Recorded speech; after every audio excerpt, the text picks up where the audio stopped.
Good morning. Favorite Rambling Redhead here. How you doing today? It's a beautiful day here in 2023 on the Homestead. It's been a while since I've recorded, obviously. Last time I put up a video, I was planning to put up our 1 year update. And we just never got around to filming it. We got busy with Thanksgiving. I unfortunately had my grandparents both pass away a couple weeks apart down in Texas. So we made multiple trips down there for that and for Thanksgiving and then again for Christmas. And we just haven't done much of anything here on the property other than maintain it and live.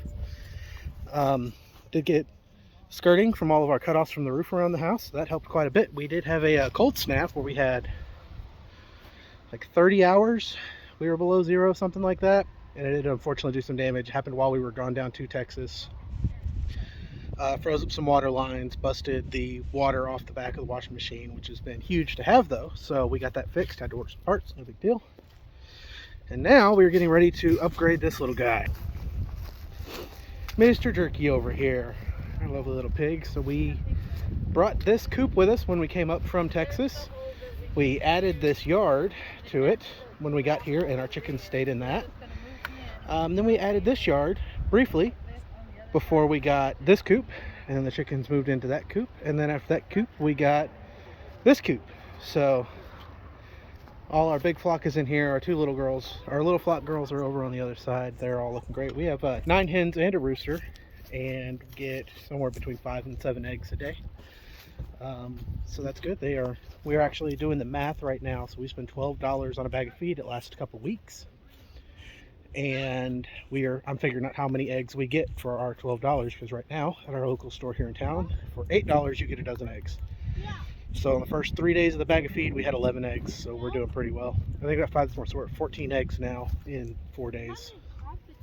So we're doing pretty good. But yeah, right now we are working on getting Jerky's little pen here, because he can push the sides of this mesh out. So we are getting this pen just tightened up. It lines up with the side of his coop there, and he'll just be able to go right back and forth through here. So we are just getting this wire pulled back up. We're gonna put some stronger nails into it to hold it in place, and yeah, it's the plan.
Alright, well that took a little bit longer than expected, but he is now over here in the actual where our new garden will be.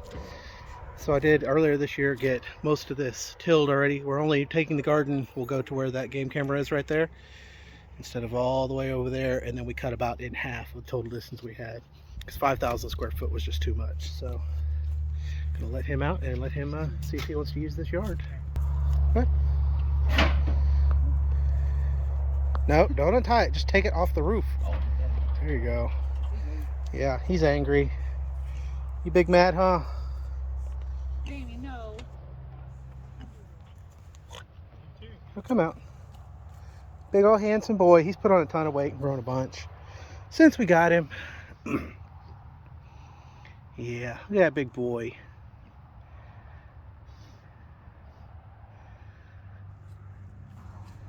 We'll see how long it takes him to realize that that opening is in the fence now.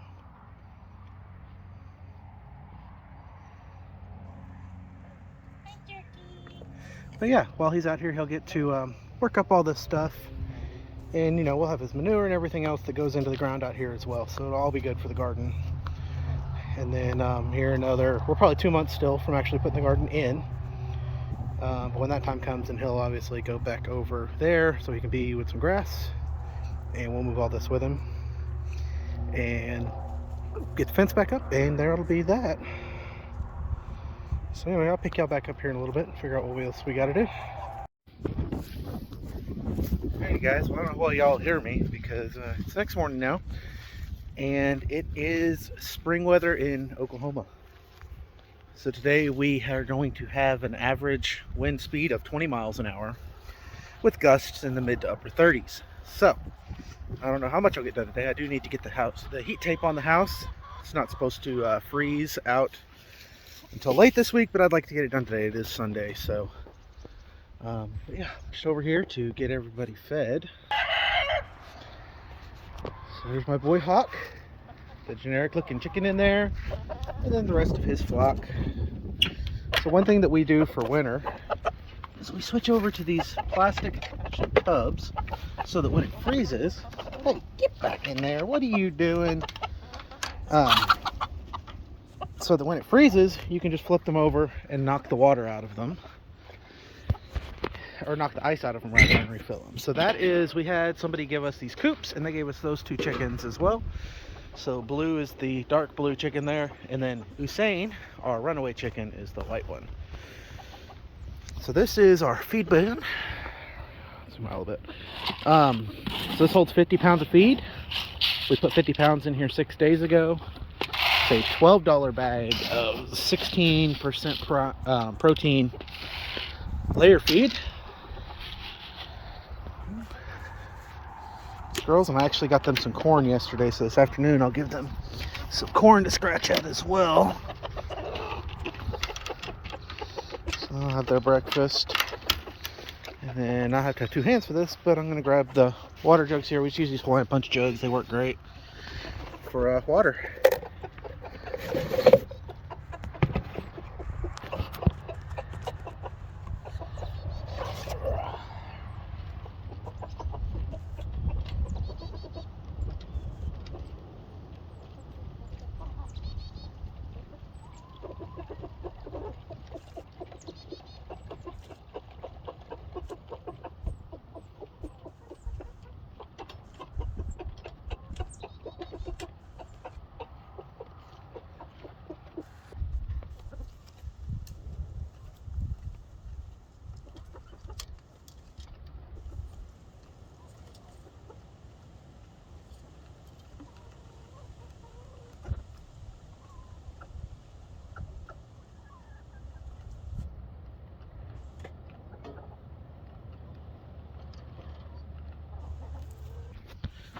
So we did actually try to integrate these 2 old girls in with the big flock, because the intention is that eventually we'll do some more chickens in the spring and they'll go into this coop. Unfortunately, they could not get along. They're just older. I don't know, never would play nice together. So, oh man, this guy has been working. Boy, you've been digging like crazy, haven't you? Find anything good? I'm sure he's finding all the roots and all the leftovers and remnants from the garden last year. Yeah, he's been hard at work over here. Nothing looks like he's getting too close to getting out the edges though, which is good. And yeah, he's a big hungry boy, so got some food for him and we'll get him fed. All right, so there he goes. So he gets all our food scraps from the night before, and he gets some feed. He gets overwatched by a Luna. But yeah. And then we just complete the circuit with our lovely little wagon here. This thing has been kind of an issue. Fortunately, we had that thorn tree that's over here right next to the garden that just basically kills things. So I think I've pulled 6 or 8 thorns now out of car tires since we've been here, and it's wreaked havoc on all 4 tires on this wagon, unfortunately. So over the spring I'll be having to put new tires on it, but it is necessary because we're hauling around 100 pounds of feed to feed these guys every morning. So yeah, so that's my morning routine. My wife actually does this during the week because I leave before the sun comes up and the birds and the pig come out. But weekends, it's my thing. So some other things we got going on over here. Always looks a mess over here. It's kind of where everything ends up. But I got my nice little cooking area with my big 6-burner griddle, my 2 smokers, and the propane grill. Then our tent that, unfortunately, if you remember, we got this last year, and I have a warranty on it, and I have to go get it exchanged out. The zipper here has stopped working, and then it's just developed some like random holes right here where just the wind beats it up. So we have super crazy winds out here all the time. The highest we've seen, I think, since I've been here was 40-mile-an-hour gusts, and you can hear it and feel it in this house. So, you know, this tree line all the way around this property does a really good job of slowing the wind down, but it's not perfect. It is wild, if you ever have the opportunity to visit us up here, to stand on a windy day on this side of the creek and then step to the other side of that tree line. And it's just night and day how much harder the wind blows on the outside coming down that highway rip off the hills. But yeah, also we did get the flag up. So that is the flag that flew over my grandparents' house. You know, Damien got that from them when they passed, and we actually got that up on his house yesterday. So I guess I need to put this broken zipper back down, so hopefully we can keep this door from blowing off. Unfortunately, I did find out that I'm going to have to take this whole thing down and return it to get it warrantied out for my new one, which stinks because I just need new canvas. So we're gonna have to do that at some point. Kind of a thing where I got to make sure the weather's gonna be nice and nothing crazy is going on, because I have to uncover everything, and I've got almost all my stuff. I have a bunch of stuff now that I store in the shop as well, but we have a ton of stuff that lives in there. So let me walk in here and show you a couple of things that we've done since the last time I've recorded as well.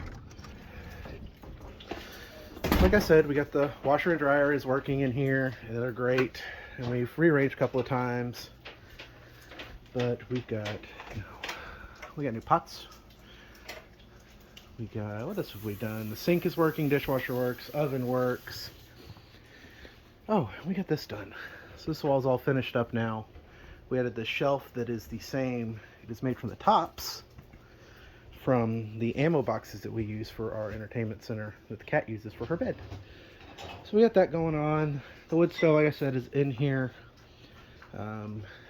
We need to get that done before winter is over. And then I don't think anything's changed back here. We still haven't redone this wall. Yeah, and that's about it in the house. I've got to get under the house here and figure out this heat tape and get that all installed today. And hopefully there'll be enough light down there for y'all to see what I'm doing. But that'll be next. Alright, well, I'm not sure how much, if at all, of this you're going to be able to really see on camera, unfortunately. But let me explain to you what's going on down here. So we had a freeze while we were in Texas over Thanksgiving. And it froze pretty bad. Over Christmas. We had like 30 some odd hours below freezing. During that time, all our water froze. Even though I'd shut off the water at the street, water in the line still froze. So right now, the way our water works is we have that spigot in front of the house, and it comes up right here through this 1-inch PVC, through a valve that is the water shut off for the house. Comes up, transitions to 3/4-inch PEX, comes across right here, goes up into the house, where for now it just goes to the washing machine, then comes back down, takes this line right here that goes across the house to the sink. Here In the not too distant future, I'll be adding a line that runs to the far end of the house to a spigot for us to use for water in the garden. And it will also serve for the cold water for the bathroom once that eventually goes in as well. But for now, to prevent it heating again, I have what is called a hot wire heat rope. So it uses a GFCI protected plug. I'm probably going to add an outlet down here that's actually on a switch from inside the house. So I don't have to do anything. When it's going to be cold, I can just flip a switch in the pantry and it will turn this on. I'll do that on another day, not today. But it's got a plug, nothing crazy here. Then you've got a temperature sensor on the line right there. And then this is a 50-foot kit. So there's 50 foot of line here that I will take and run across this PVC, this PEX, up to where it goes up into the house, back over to here, then across to the other side, and that's where we'll stop for now.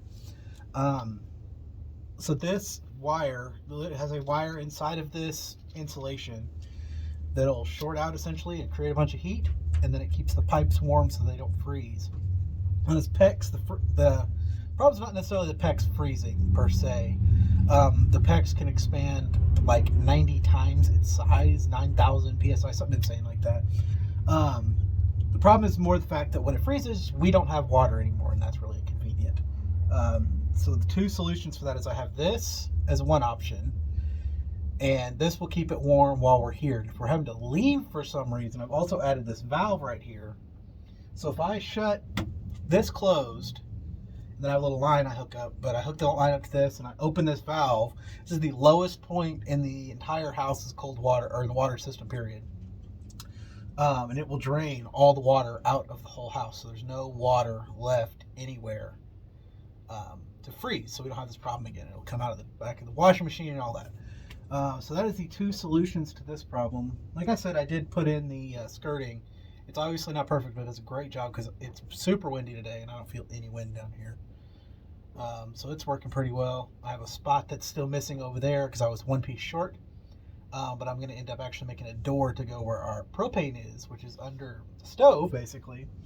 Then that piece will go where the missing piece is on the far side of the porch. But yeah, so I'm going to start laying this on. So essentially all I have to do is this will all line up with the pipe, and then it gets just electrical taped on there every 6 to 12 inches to hold it to the pipe, and then the insulation goes over the top of it. Just like that. Pretty simple. So I'm going to see what kind of trouble I can get into with this. Alright, well, it's awfully dark, but got it all done. Comes across here. You can see just runs across the bottom of the pipe, just like that. And this insulation goes over across the top of it. That'll keep that heat in there. And that's that, I guess. So next time it gets cold, we'll plug these things in and see how they work. Hopefully it doesn't get that cold again. Hopefully we're done with winter. That'd be cool. And we get ready to start gardening and stuff. Growing food and spring and warm and all that. But right now I got to get out of here and go check on my ham that I got going in my smoker for dinner tonight. And then I'm going to go to our front pasture. We had a tree fall down during all the winter stuff, all the weather. And I've been kind of slowly working on getting it chopped up and in the trailer. I think I'll work on that some more. So, catch y'all outside. Alright, so let me kind of show you all the damage out here and what we're working with.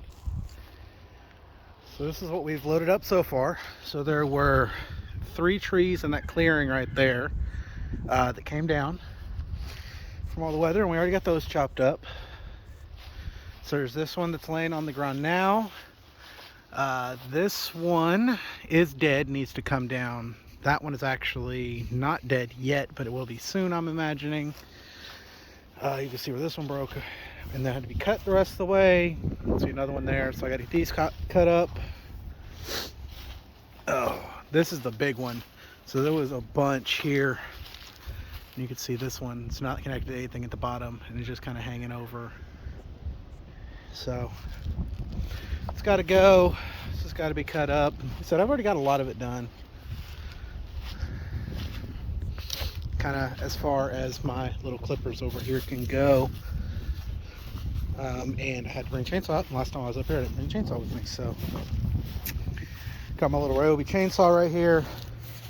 I've had this for 5 years now, going strong. Always running on True Fuel, never had a problem with it. So I'm going to get back at it, just getting all this clipped up and onto the trailer, get everything on the ground out, and then I got to figure out what I'm going to do with that broken guy. Probably just going to wait for that guy to fall in the wind, honestly. And actually, now that I'm looking, there's actually another one over there in the tree line that's down as well. So I'm also not sure if my neighbors up the hill are shooting targets up there, or they are using a hammer to beat a house senseless. But it's quite loud, so I'm gonna throw you guys on a time lapse, and I'm gonna get back at it. All right, well, in classic Houston fashion, I set up the camera there to film myself, and the wind was blowing a little too hard, kept blowing it over. So I moved it, started recording, went back to work, and pretty much worked on the upside of the trailer where you couldn't see me the whole time, thereby pretty much defeating the purpose of what I was doing. So I don't know how much of that you saw, but I did get another, I don't know, 45 minutes to an hour of cutting stuff and collecting stuff. It's not done. I'll probably take the kids up there and the wife with me either Friday or next week, because I pretty much leave before the sun comes up and get home after the sun goes down at this point in the year. So not really a lot getting done, just kind of brush up stuff around the house during the week. But that's done as far as I'm going to get it today. I'm going to go and head inside and start editing this video. I just had to come up here so I could check on this ham that's smoking in this turkey. Guys, thanks for watching the channel. I know I haven't posted, and it's been like 2 months now. You know, life happens, and I don't know when my next post will be, but when it is, I'll see y'all then. See you later. Bye.